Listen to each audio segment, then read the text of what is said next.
Swastiastu, halo pemirsa Obras. Nah, kembali lagi bersama Tri Puspa. Kali ini di Obras, obrolan ringan tapi bernas. Tetap bersama Dr. Made Suyasejaya, SPOG Konsultan. Nah, apa topik kita hari ini?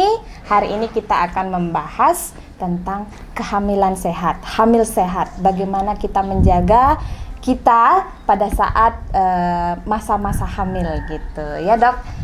Gimana hamil sehat itu seperti apa, terus bagaimana kita menjaga kondisi kita pada saat hamil gitu. Wanita hamil pasti wanita sehat, kalau tidak sehat tidak mungkin hamil. Ayo. Iya betul juga sih, baru muncul udah di ya gimana dok Ya, hamil adalah kodrat alami dari seorang wanita. Kan tidak mungkin laki-laki yang hamil. Ada. Gue ngedi. Terus jadi bahan aja. Dia aja di depan kita soalnya. Baik, di depan kita. Itu udah lahir itu dok. Baik. Jadi guyon saya bilang, tapi memang senyatanya wanita hamil wanita sehat. Kalau tidak sehat tidak mungkin hamil. Justru karena sehatlah menjadi hamil.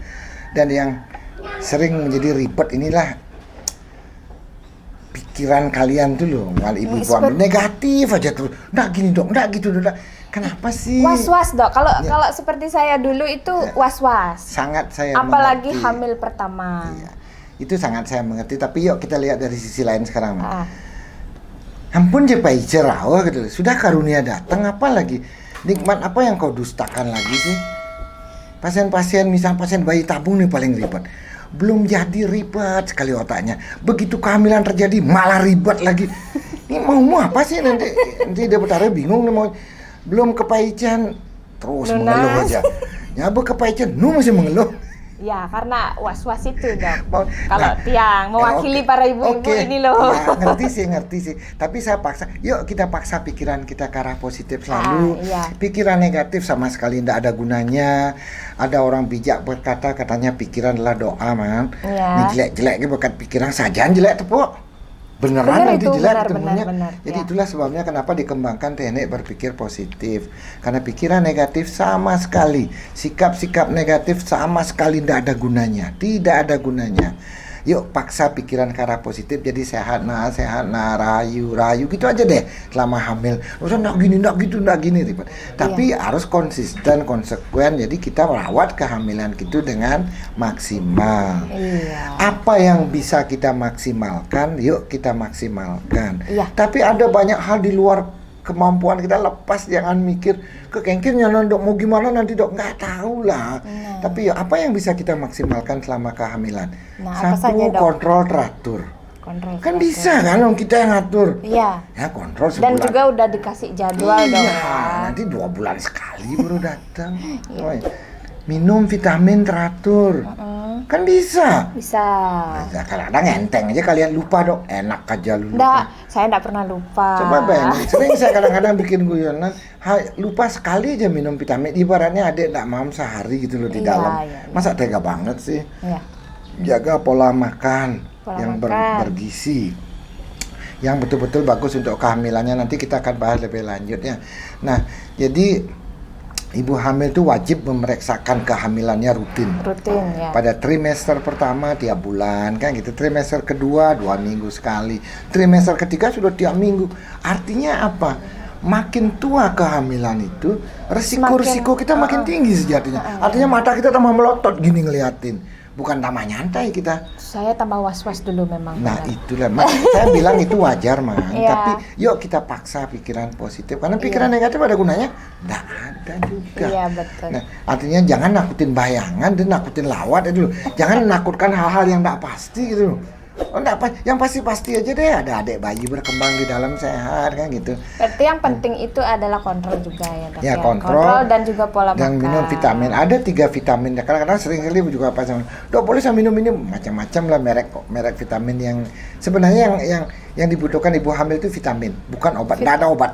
Obat vitamin. Karena ibu hamil bukan orang sakit. Tidak boleh juga konsumsi ya. Ibu hamil ada orang sehat, kehamilan tidak butuh obat. Yang dibutuhkanlah vitamin-vitamin. Ada 3 macam vitamin dasar yang harus dicukupi pada kehamilan. Yang pertama zat besi, kemudian kalsium, kemudian asam folat. Coba cek vitamin-vitamin ibu-ibu semua, pasti mengandung 3 komponen ini. Sebenarnya itu saja sih ya. Nah, kemudian risiko-risiko kehamilan yang patut dijaga adalah kegemukan. Terlalu berlebihan. Jangan hamil gemuk. Pola makan lah ya. Nah, pola makan sehat pada ibu hamil apa? Mengurangi menu makanan yang berkalori tinggi, rendah kalori tapi tinggi protein. Kurangi daging-dagingan. Kalau hamil lemak-lemakan. Kurangi bukan tidak boleh sama sekali-sekali nabrak begenyol kan boleh. Aduh, berarti tapi saya aman ya. Untungnya saya sudah aman ya. Dulu saya sering makan daging. Ya, itu yang sebenarnya hindari daging-dagingan, lemak-lemakan, manis-manisan. Apalagi karena Oman udah manis, ngapain lagi nggak manis-manisan? Es krim, coklat. Manis-manisan berarti yang palsu dong. Kalau manisan boleh. Es krim, coklat, ngemil, tidak ada makanan sampah itu, tidak ada gunanya sama sekali. Lebih banyak ke sayur, tahu, protein tempe, ya, protein tinggi. Ikan laut, oke lah sayur. Jadi kalau lapar diet itu nih sudah salah kaprah ya. Diet dong, pasti otak kita kurangi makan kan gitu. Padahal diet itu maksudnya bukan mengurangi makan, tapi memilih menu makanan yang rendah kalori, tinggi protein. Kalau lapar sayur kadang 1 keranjang makan sayur nggak apa-apa. Kalau diet itu memang bukan tidak makan. Tetap makan sampai kenyang. Makan enak, nanti tidak makan nanti emahnya kumat, lambungnya bahaya kan. Mam sampai kenyang tapi sayur lah banyain. Udah bilang sayur kadang nggak keranjang aja, sayur sengkengken. Mam udah sayur banyak-banyak. Terus kalau iseng buah-buahan, buah-buahan segala silakan lah buah, kecuali buah dada ya. Nah itu pemirsa, tidak boleh ya. Pada bapak-bapak aja yang boleh ini. Tuh calon ibu ya, ibu-ibu di rumah ini ada tips dari Pak dokternya. Terus kita harus memang benar-benar menjaga pola makan pas kita hamil supaya kita tambah sehat. Terutama kalau ibu-ibu dalam kondisi kegemukan. Terutama ya untuk ini ada salah satu resiko yang sangat-sangat para dokter kami takutin ini. Preeklamsia namanya, Man. Preeklamsia. Preeklamsia itu hipertensi pada kehamilan. Itu jadi resikonya? Dia tekanan darah naik hanya pada kondisi hamil. Kalau udah hamil dia normal lagi, begitu lahir bayi dia normal. Ini kondisi yang sangat-sangat menakutkan karena ini bukan hipertensi biasa. Ini kadang-kadang hipertensi yang tidak bisa diobatin dengan obat-obat anti hipertensi biasa. Obatnya cuma satu, obat sejatinya, lahirin bayi. Oh gitu? Iya, kalau udah cukup bulan. Kalau hamil masih prematur. Kan kadang-kadang jadinya hamil 6 bulan, tensi sudah 160. Kan pusing mikir, lahirin bayi masih prematur, dipertahankan ibunya terancam. Berarti itu dari makanan juga ya? Setengah. Ini belum diketahui pasti penyebabnya. Para ahli kita di dunia masih terus ubek-ubekan. Belum tahu ya penyebabnya. Ada banyak hal-hal kondisi kesehatan yang belum terjawab sejatinya. Tapi para pakar kita sama kayak bayi tabung, kenapa embrio bagus-bagus kita masukin kok nggak jadi sih? Masih tetap misteri, masih belum terjawab. Penelitian sudah, tapi masih belum ada jawabannya. Nah, cuma seperti kita kembali ke preeklamsi, maka hati-hati pada sahabat obras yang hamil dalam kondisi kegemukan ya. Jadi benar-benar pola makan tuh harus dijaga, benar-benar mengurangi daging-dagingan, lemak-lemakan, ngemil silakan tapi buah gitu loh. Buah yang apa sehat, saja. cemilan yang sehat. Buah-buah yang berair itu bagus sekali. Ya buah apa kayak pisang, semangka, apa kates, semua buah kan bagus. Jadi kenyangkan dengan sayur dan buah lebih banyak. Karena kalau kita udah ketabrak preeklamsia, aduh pusing. Bahaya sekali. Risikonya sangat-sangat tinggi karena kalau mencapai titik tertentu, katakanlah 200 gitu misalnya, ibu ini bisa kejang.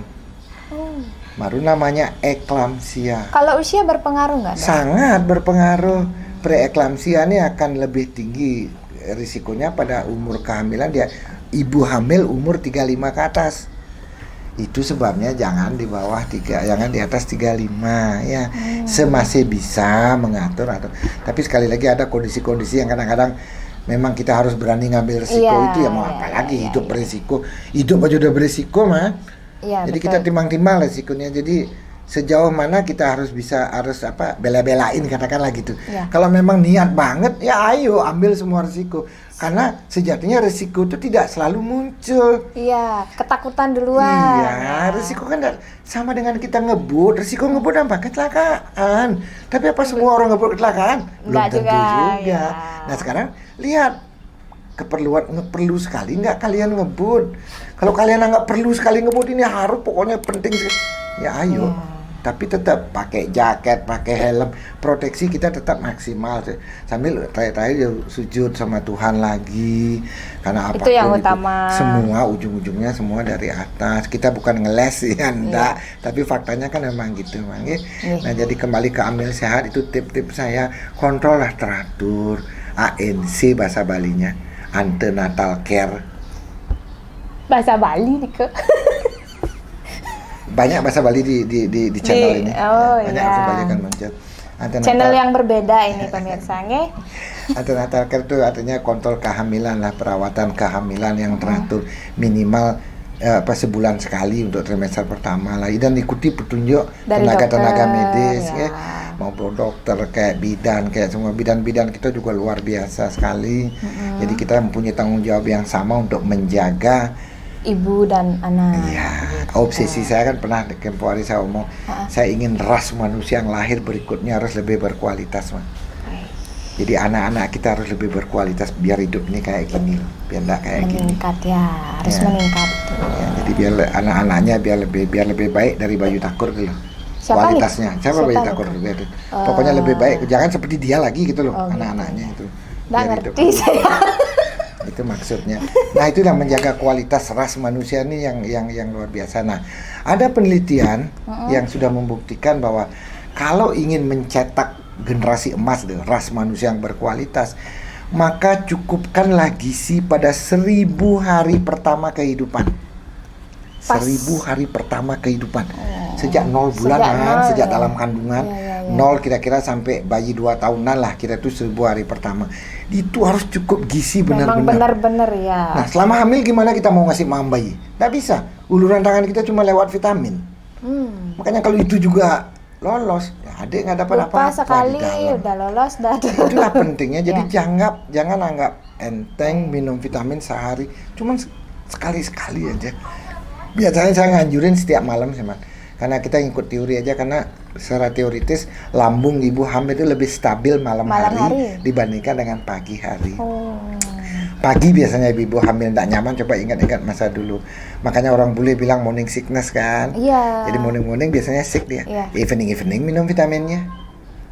Itu akal-akalan kita aja, sebenarnya boleh aja sih. Boleh pagi ya boleh sih, bukan harus malam enggak. Yang penting kalau ada vitamin yang harus minum sekali sehari, berarti tiap 24 jam kita harus minum. Mending malam deh. Terserah, atur dah sendiri, tapi tetepin pokoknya tiap 24 jam harus minum. Iya, Kenapa? iya, Karena masa kerja vitamin itu 24 jam.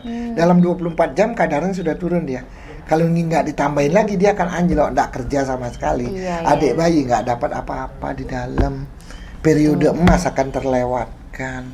Jadi ingat ya, 1000 hari pertama kehidupan. Jaga kehamilan baik-baik, karena dari 0 bulan sampai 2 tahun loh. Iya. Dia harus cukup gizi, ya cukupkan ASI vitamin. juga berarti Karena, ya? Iya, ASI juga penting.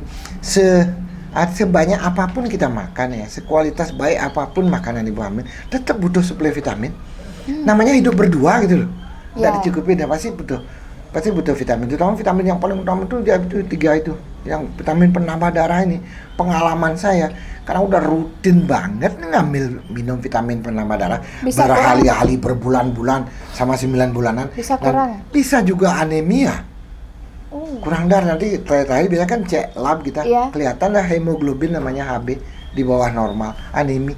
Nggak tahu Kurang kemana juga. larinya, apalagi minum vitamin nggak teratur. Iya. Jadi gini loh, gininya ya sahabat obras, ketika vitamin, obat apapun bentuknya sebuah zat kita minum, maka kadarnya dalam darah akan naik kan.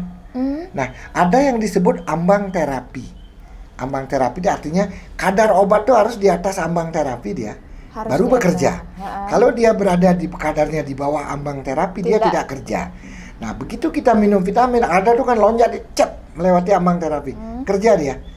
Dalam 24 jam dia akan turun. Tapi begitu mau menapak ke ambang terapi, minum satu lagi, naik lagi. Terus gitu. Jadi sebelum minum, jadi terus dia berada di atas ambang terapi. Baru bekerja dalam tempo lama. Tapi kalau lupa minum, dia anjlok di sini, dia nggak kerja sama sekali. Walaupun puan bentlo lagi 2-3 hari kita minum lagi, naik lagi. Nah, kalau berarti perlu proses lagi dong. Yang penting lagi apa? Kadar ini harus terjaga berhari-hari, berbulan-bulan. Kalau dia naik, turun, naik lagi, walaupun akhirnya habis vitamin itu diminum, tapi adik nggak dapat apa-apa karena dia nggak kerja, karena kadarnya nggak stabil.